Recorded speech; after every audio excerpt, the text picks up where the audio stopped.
वासुदेव, मुझे बताइए कि कर्म क्या है? कर्म पूजा है वत्स। कर्म यज्ञ है। कर्म जीवन है, जीवन का आदर्श है। और जीवन क्या है देव? जीवन एक सौभाग्य है पुत्र, एक वरदान है, मेरा दिया हुआ प्रसाद है, एक अवसर है। वत्स, अब और प्रश्न पूछने हैं मुझसे? कुछ नहीं पूछना प्रभु, अब कुछ नहीं पूछना। अब तो मुझे हर प्रश्न का उत्तर मिल गया है। मेरे चारों ओर ज्ञान का प्रकाश फैला हुआ है। मैं वहाँ हूँ जहाँ केवल मैं हूँ और आप है। अब न कोई कामना है, न कोई इच्छा। आपकी गोद में आकर लगता है इसके सिवा हर वस्तु तुच्छ है। अब मुझे कुछ भी नहीं चाहिए। मुझे मेरा ठिकाना मिल गया, मेरा घर मिल गया। नहीं वत्स, मेरी गोद तुम्हारा ठिकाना नहीं, तुम्हारा घर नहीं। तुम्हारा घर तो वो कर्म भूमि है जिसका नाम है जीवन, संसार। भक्ति से तुमने मेरा मन जीत लिया, अब कर्म के माध्यम से तुम्हें परिवार का मन जीतना है। अपने परिवार की सेवा करके एक पुत्र धर्म को निभाना है। परिवार क्या है प्रभु, मुझे इसका ज्ञान दीजिए। परिवार वो है वत्स जो जीने का उद्देश्य देता है, मानव को ये बताता है कि संसार में क्यों जिया जाए, किसके लिए जिया जाए। और संसार क्या है भगवान? संसार संसार एक बड़ा परिवार है पुत्र। परिवार का विशाल रूप है, मेरी श्रेष्ठ रचना है। वसुधैव कुटुंबकम, ये सारी वसुधा, ये सारी धरती एक ही कुटुंब है, एक ही परिवार है वत्स। परंतु संसार के भले के लिए मर जाना, ये वो महान कार्य है जो प्राणी को मरकर भी अमर बना देता है। वासुदेव, मुझे बताइए कि कर्म क्या है? कर्म पूजा है वत्स।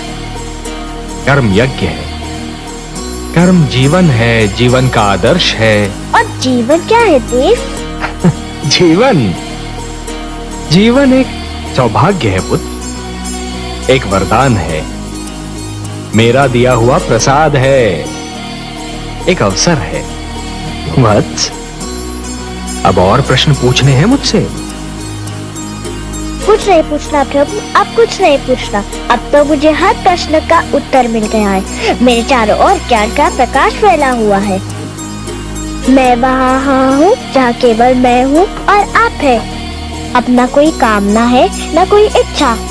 आपकी गोद में आकर लगता है इसके सिवा हर वस्तु तुच्छ है। अब मुझे कुछ भी नहीं चाहिए। मुझे मेरा ठिकाना मिल गया, मेरा घर मिल गया। नहीं वत्स, मेरी गोद तुम्हारा ठिकाना नहीं, तुम्हारा घर नहीं। तुम्हारा घर तो वो कर्म भूमि है जिसका नाम है जीवन, संसार। भक्ति से तुमने मेरा मन जीत लिया, अब कर्म के माध्यम से तुम्हें परिवार का मन जीतना है। अपने परिवार की सेवा करके एक पुत्र धर्म को निभाना है।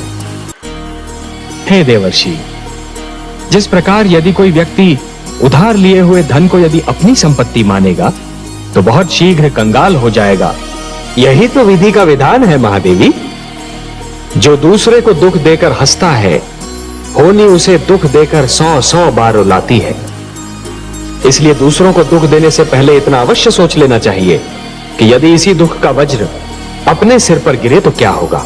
महादेवी, जिस प्रकार बिच्छू को यह ज्ञान नहीं होता कि उसका डंक केवल किसी और को नहीं स्वयं उसे भी चुभ सकता है, उसी प्रकार एक दुष्कर्मी को भी यह ज्ञान नहीं होता कि उसका दुष्कर्म स्वयं उसे भी हानि पहुंचा सकता है। महादेवी, एक ही डाली पर खिले 2 पुष्पों में से एक को स्थान मिलता है देवता के चरणों में तो दूसरे को अर्थी पर। एक ही मेघ की गोद से निकली 2 बूंदें, एक मोती बन जाती है तो दूसरी अंगारे पर गिरकर भस्म हो जाती है। यह सब फल होता है इस सत्य का कि किसे कैसी संगत मिलती है। सत्य कहा आपने महादेवी, सत्य कहा। और इसीलिए माता पिता को सबसे अधिक ध्यान बाल्यावस्था में संतान के चरित्र निर्माण पर ही देना चाहिए। इस प्रकार जब जल माटी को गीला कर देता है तो माटी में से सुंदर अंकुर फूटते हैं। उसी प्रकार जब भक्ति मन को उदार बना देती है तो मन में सुंदर विचारों का जन्म होता है। महादेवी, जिसके मन में खोट नहीं होती वो स्वयं को भी सच्चा समझता है और दूसरों को भी, और जिसे अपनी भूल का विस्मरण होता है उसे उसका दंड अवश्य मिलता है। इतिहास रचा ही इसलिए जाता है महादेवी कि आने वाली पीढ़ियां ये देख सकें कि उनके पहले की पीढ़ियों ने क्या भूल की और वो उस भूल को ना दोहराएं। यदि दोहराती हैं तो दंड पाती हैं, दुख झेलती हैं। जानता हूं महादेवी, क्षति पहुंचाने वाले को दंड देना तो बहुत सरल है, पर उसे क्षमा करना बहुत कठिन। और जो क्षति पहुंचाने वाले को क्षमा कर सकता है वो तो पूजनीय है। कमल नयन उत्सव